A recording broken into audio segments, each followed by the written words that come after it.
Bienvenue dans State of the Union. Généralement, les députés désertent le Parlement européen le temps de la pause estivale. Mais ce fut une année tumultueuse pour ce début de mandature. Avec le Brexit, les élus britanniques ont quitté en janvier l'hémicycle. Et puis il y a eu la pandémie de coronavirus qui a entraîné le confinement de l'Europe et d'une bonne partie de la planète. Nous avons interrogé plusieurs élus sur leurs projets pour cet été.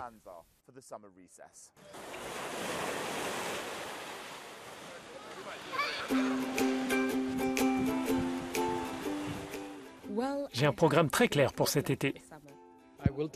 Je vais me reposer en Bourgogne, en France, pas très loin, dans un endroit calme, entouré de mes amis et de ma famille.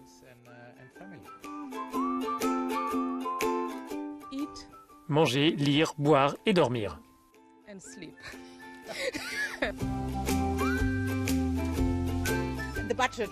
Le budget européen est un très gros dossier, donc je vais le lire sur ma terrasse, au soleil, il y aura ma famille et je vais prendre davantage soin d'eux.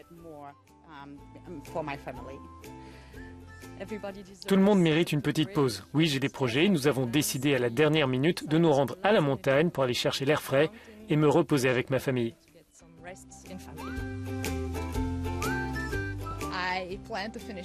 Je prévois de terminer quelques livres que j'ai commencés et j'espère aussi pouvoir me reposer avec ma famille et éteindre mon téléphone portable, jouer avec mon chien et me relaxer un peu.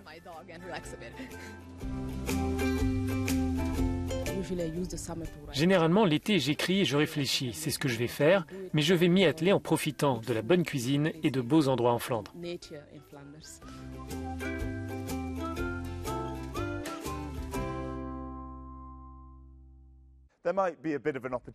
Cet été, ce sera l'occasion de profiter du soleil.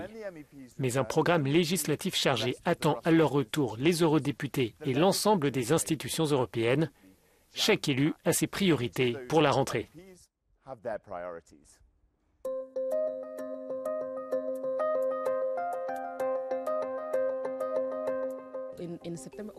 En septembre et en octobre, on va avoir un grand moment d'excitation à propos du budget et puis ensuite, il y aura la panique liée au Brexit. Et je me demande sur quoi on va se concentrer. Dans mon cas, j'ai l'intention de m'impliquer dans les deux dossiers. Septembre et octobre seront 2 mois pour faire campagne contre l'accord commercial avec le Mercosur, car nous ne pouvons plus accepter ce genre de traité de libre-échange. Nous devons nous assurer que nos efforts climatiques ne seront pas mis sur le côté de la route, et par cela j'entends la loi sur le climat et la révision de nos objectifs pour 2030. Nous devons accélérer notre transition et le plan de relance en est un élément, donc ce sera la priorité.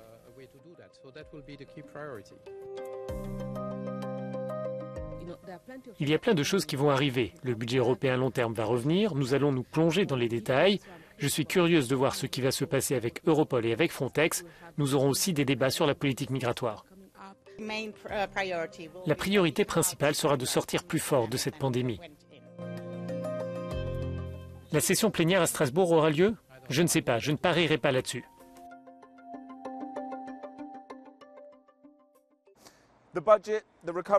Le budget, le fonds de relance, le Brexit, toutes ces questions seront prioritaires au retour des vacances. Mais la Commission européenne aura aussi un autre dossier délicat, le nouveau pacte migratoire. Les chiffres sont loin de la crise de 2015, lorsque plus d'1 million de personnes ont rejoint les côtes européennes.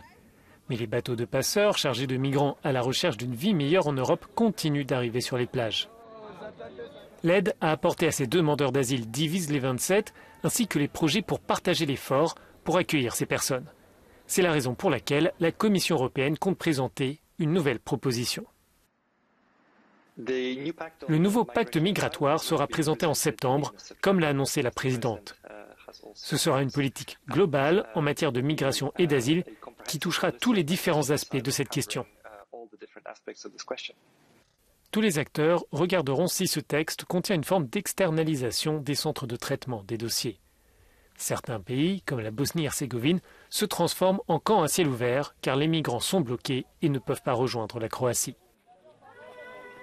Au sein de l'Union européenne, les points d'entrée comme la Grèce et l'Italie comptent de nombreux centres où les autorités ne sont pas en mesure de traiter toutes les demandes.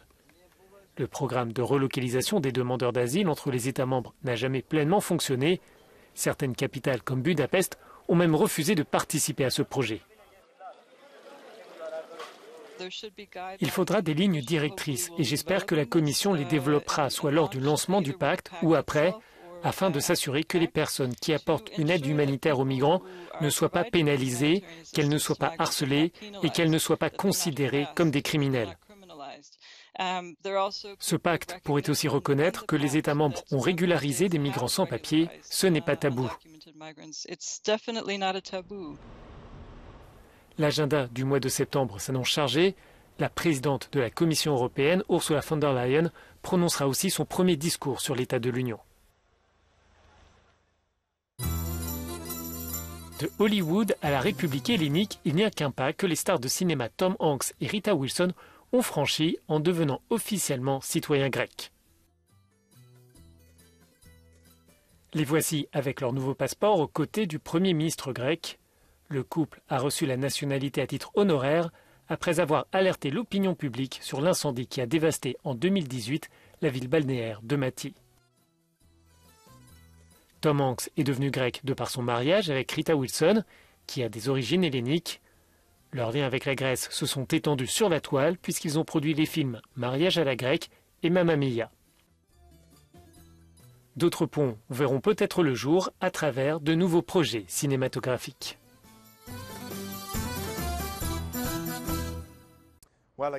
Il est de circonstance pour nous de féliciter Tom Hanks et Rita Wilson pour leur citoyenneté européenne. C'est tout pour aujourd'hui. Merci de nous suivre.